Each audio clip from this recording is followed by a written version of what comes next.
Hello investors, welcome to yet another edition of 180 Markets Weekly Wrap. Friends, we can't remember a time when there's been such a negative fundamental case.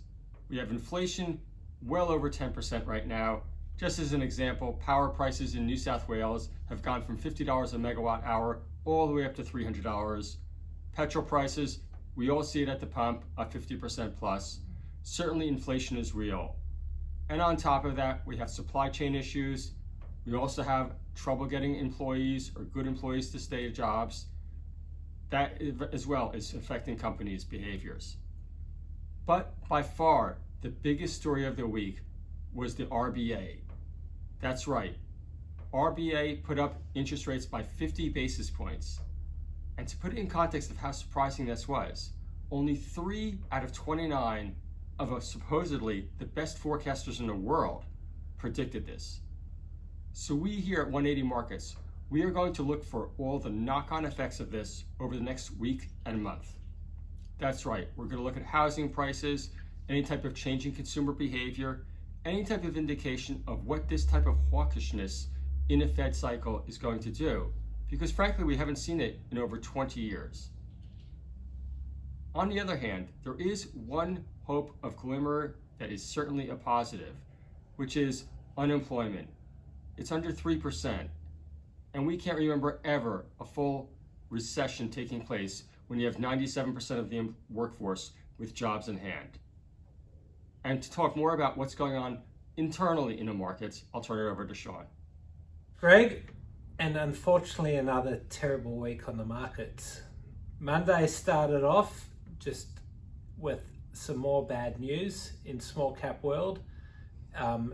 Two small companies, oil and gas companies, made some not so good results. We'll bring it here, Jake. So Prominence Energy and Global Oil and Gas both had a pretty sizable stake in an offshore well, and they announced that there was nothing there at all. So let's look at the charts, and this is what happened. So Global Oil was trading at 2.1 and is now trading at around 0.4, 0.5.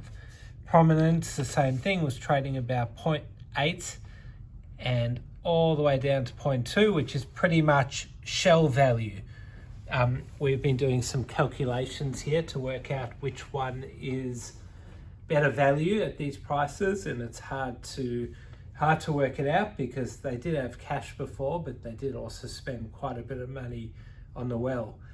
It just shows the risks associated with small and micro caps. So one strategy that a lot of people use, and me too, is trading it before the news and making sure you're out well before. So the stocks both, I don't think they ran as hard as people expected. Jake's shaking his head behind the camera. So it was hard to get that opportunity to sell well before. A lot of people did, but obviously a lot of people were stuck with these two, which is not great. As we say, terrible week on the market. Let's just bring up some charts here. Stocks which did do well that have really fallen off. Let's look European Lithium, look at that. All the way back down here, 6 cents after recently trading as high as 15 cents. Here's a big Lithium, Pilbara.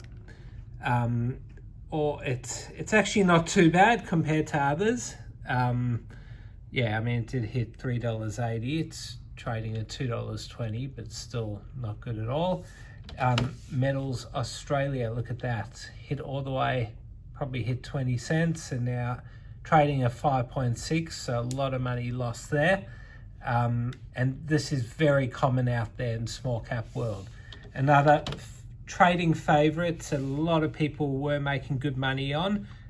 This is IXR, it's a rare earth company. I'm pretty sure it did hit 10 cents, almost hit 10 cents up here in April.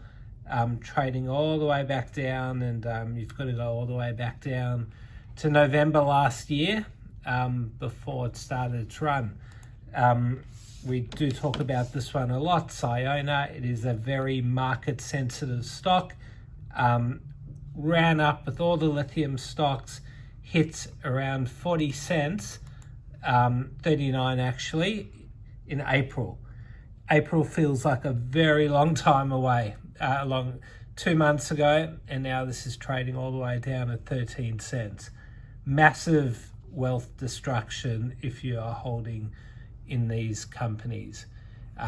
As we say, it's very common. Jake, look over here. This is where the volume is today. There's about 3 stocks up. Every stock is down. There's just red on the screens, and it is not good out there. Just quickly, 2 stocks that have bucked the trend. The first one here is Athena Resources, trading at 2.6. No news this week.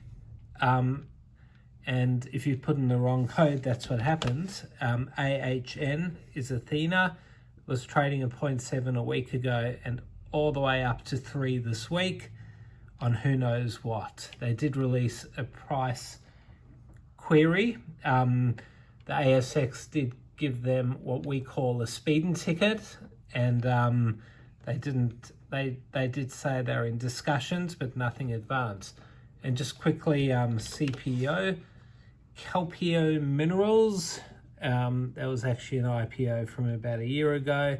Here you can see it was trending down, and on Monday they made some news here, and they had some great, very thick intersections, 173 meters of copper. That is incredibly thick, and yeah, let's see where they go from here. So as you can see, I'm wearing my Freeze MMD hat. It's very cold in Melbourne. If you're out in Coles or going to the footy, buy one of these hats. It's to a great cause. We're heading off to the footy tonight. We always have to finish with a photo of the Navy Blues. Really excited. Hopefully we beat the Bombers. And now something special before we finish off. The man who normally is behind the camera taking the videos wants to show his pretty little face. So he's going to do a little section here on IPOs. So here you go, Jake. Thanks, Sean, for the wrap up. And it's great to be in the big seat. It'd obviously be better if there was more green on the screen. There's lots of red, but that's all right. Something that I just wanted to show you today, and to mix the weekly wrap up, we wanted to discuss the IPOs for this year. Now, there's been 53 companies that have hit the bourse so far this year, and it's been a very mixed year so far for IPOs. There's been about 22 that have fallen below issue price so far, and 21 that are above. So it's almost a 50-50 split. Now, we've actually had the top 3 performing IPOs on our 180 Markets platform. We've also had a couple that haven't gone as well as planned. So we're going to just go through some of the charts and discuss the big hitters and the big fallers. And one that I just wanted to show you to start was Nico Resources. That's been the top performing IPO so far for 2022. Now, Nico Resources was a 20-cent IPO, and as you can see here, Sean, on day one, it opened fairly strong at about 35 cents, and we actually did get a really nice allocation. Now, this hit a high of about $1.87. I'll get the candle out. $1.87 in April. And what's really interesting is that it has followed the general nickel price. So you can see here, crazy price here in April, and has treaded down a little bit, but well done to those that took the place. The 20-cent IPO in Nico Resources, that's nearly a 10-bagger. So congrats to all those that took. The next one is Velara Rocks. Now that's the ticker's BRX. Now opened fairly flat, and apparently, not much news flow out at the start, but as the company began its campaign at the Velara project, it showed massive potential for mineralization, and it hit a high of $1.53 here. And word on the street is that a couple of brokers made a few calls as well, piqued some interest. So that's a huge run, almost a 7-bagger from even opening on the first week at 20 cents up to about $1.50. So congrats to those that took through us. Another one I wanted to show you was SXG.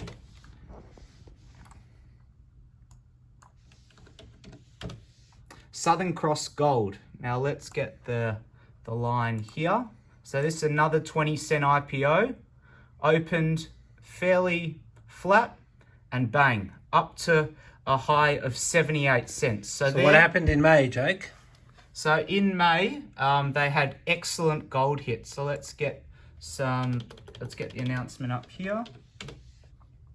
So in May, you've gone past it. There we go. In May, so 119 meters at 4 grams a ton. Yeah. So that's it's medium to high grade gold, but that's a huge hit. And that's what sent the share price going mental. So that's nearly a 3-bagger in a day. Now, a few that haven't performed as well as those that took hope is My Reward. So this was a 20-cent IPO, and on day one, the highest that it's actually been at since hitting the bourse is 14.5 cents. And now have a look where it is now at about 5.5 cents. So that's a value killer for those that took, and that's down almost 70%. And it wasn't looking good on day one, and it's got even worse for those that have taken that IPO. Another that hasn't performed well at all is B4P. Now that's before pay. I think we had access to a pre-IPO for that one. And this was a $3.41 IPO. Look at that there, Sean.